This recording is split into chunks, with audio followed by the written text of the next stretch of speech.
Kok belum tidur? Daripada pikiran kita ngawur, Mending kita baca kitab suci aja yuk. Biar iman kita subur. Bapak, Ibu, dan saudara-saudara yang terkasih, marilah kita mendengarkan firman Tuhan, bacaan Injil untuk esok hari dari Injil Matius bab 23 ayat 23 sampai 26. pada waktu itu Yesus bersabda, "Celakalah kalian, hai ahli-ahli Taurat dan orang-orang Farisi, hai kalian orang-orang munafik, sebab persepuluhan dari selasih, adas manis, dan jintan kalian bayar. Tetapi yang terpenting dalam hukum Taurat kalian abaikan, yaitu keadilan, belas kasih, dan kesetiaan. Yang satu harus dilakukan, tetapi yang lain jangan diabaikan. Hai kalian pemimpin-pemimpin buta, nyamuk kalian tepiskan dari minuman, tetapi unta di dalamnya kalian telan. Celakalah kalian, hai ahli-ahli Taurat dan orang-orang Farisi, hai kalian orang-orang munafik, sebab cawan dan pinggan kalian bersihkan sebelah luarnya, tetapi sebelah dalamnya penuh rampasan dan kerakusan. Hai orang-orang Farisi yang buta, bersihkanlah dahulu sebelah dalam cawan itu, maka sebelah luarnya juga akan bersih." Demikianlah Injil Tuhan. Terpujilah Kristus. Selamat malam Ibu Novi. Selamat malam Frater Wilson. Apa kabar? Baik Frater.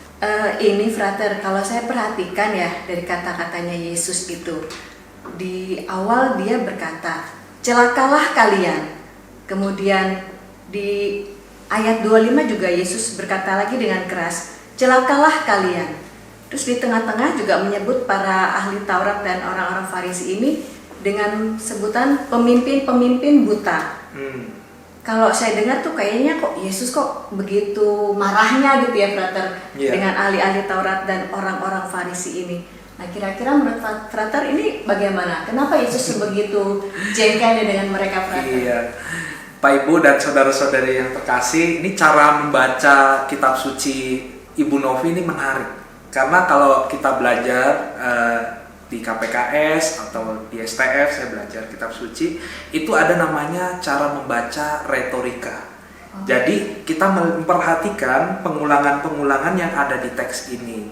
Misalnya di awal kan dikatakan, "Celakalah kalian, hai ahli-ahli Taurat dan orang-orang Farisi." Terus tadi di ayat 25 ya Bu ya, "Celakalah kalian, hai ahli-ahli Taurat dan orang-orang Farisi." Tapi di tengahnya ada subjek yang sama, ahli-ahli Taurat dan orang-orang Farisi yang disebut sebagai pemimpin-pemimpin buta. Nah, ini tuh seperti kita makan roti hamburger sebenarnya Bu, ya kan? Jadi ada roti berlapis-lapis roti, terus tengahnya ada daging, tengahnya ada rotinya lagi, akhirnya ada rotinya lagi. Nah, jadi dari 3 lapisan roti, yang tengah daging, terus yang bawah roti lagi. Dari 3 lapisan ini sebenarnya mau disampaikan kan yang kita mau nikmati kalau makan hamburger tuh yang tengah. Nah, berarti pesannya itu ada di tengah-tengahnya gitu. Yang mahal itu ya. Yang mahal dagingnya kan isinya apa? Oh, daging ayam, daging sapi, pasti harganya beda. Keju ya kan, ada sayurannya. Itu dia, kita mau makan isinya. Nah, maka isi dari bacaan ini udah ditemukan tadi sama Ibu Novi mengenai, "Hai kalian pemimpin-pemimpin buta, nyamuk kalian tepiskan dari minumanmu, tetapi unta di dalamnya kalian telan." Nah, jadi ini menegur sekali orang-orang Farisi dan orang-orang ahli Taurat. "Hai kalian orang-orang munafik, sebab persepuluhan dari selasih, adas manis dan jintan kalian bayar, tetapi yang terpenting dari hukum Taurat kalian abaikan." Jadi maksud Yesus adalah menekankan yang terpenting dari hukum Taurat adalah cinta kasih, belas kasih, dan keadilan. itu yang dilupakan oleh para ahli Taurat dan orang-orang Farisi. Karena mereka menekankan aturan, ya kan? Orang harus cuci tangan. Yang tampak ya, frater. Yang tampak di luar, bahkan di akhir juga dikatakan demikian. Maka seringkali orang hanya melihat yang tampak saja, melupakan keadilan, nilai-nilai yang utama dalam hukum atau ajaran Yesus, yaitu cinta kasih. Nah, saya ini punya cerita Bu mengenai kisah orang munafik gitu ya semuanya. Tapi dalam satu ketika saya itu punya teman, dia suka update status di Instagram. Isinya tentang renungan-renungan yang hendak dibagikan. Misalnya, siapakah itu Tuhan? Tuhan itu maha baik yang menciptakan langit dan bumi misalnya. Hai orang muda, apakah kalian tahu Tuhan itu siapa? Tuhan itu adalah pencipta langit dan bumi. Ini ada di kitab Kejadian 1 ayat 1. Kayak gitu dibuat begitu. Tapi ada orang nih, teman-teman yang lain nyinyirin. Wih, awas selebgram mau lewat. Jadi frater terus mau cari follower doang nih di Instagram gitu. Mentang-mentang jadi frater, padahal bukan itu. Dia pengen mewartakan firman Tuhan, pengen mewartakan Tuhan itu siapa. Karena ketika kita ada di dunia milenial zaman sekarang ini, anak-anak muda mungkin tidak banyak tersapa dan banyak ada di dunia sosial media.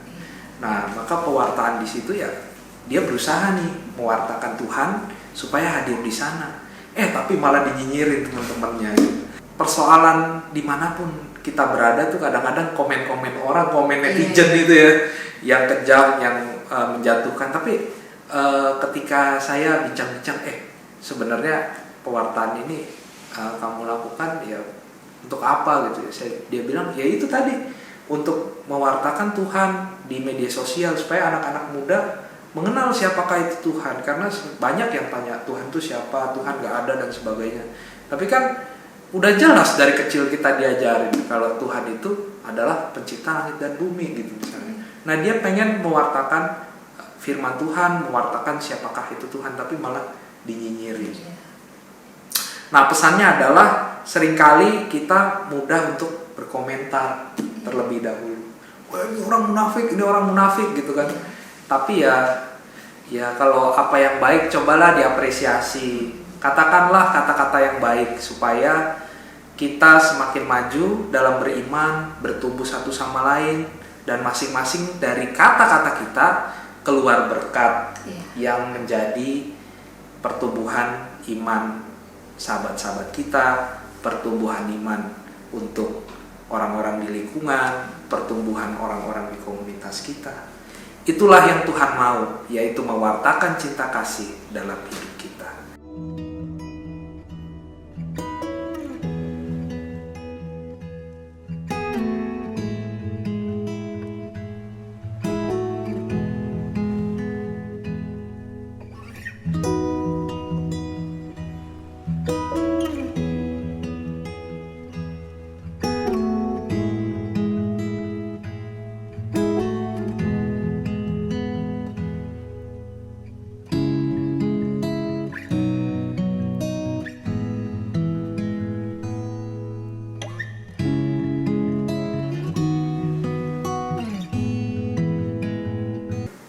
Bapak, Ibu, dan saudara-saudari yang terkasih, untuk menutup malam hari ini, marilah kita berdoa tobat. Dalam nama Bapa dan Putra dan Roh Kudus. Amin. Allah yang Maha Rahim, aku menyesal atas dosa-dosaku. Aku sungguh patut Engkau hukum, terutama karena aku telah tidak setia kepada Engkau yang Maha Pengasih dan Maha Baik bagiku. Aku benci akan segala dosaku dan berjanji dengan pertolongan rahmat-Mu hendak memperbaiki hidupku dan tidak akan berbuat dosa lagi.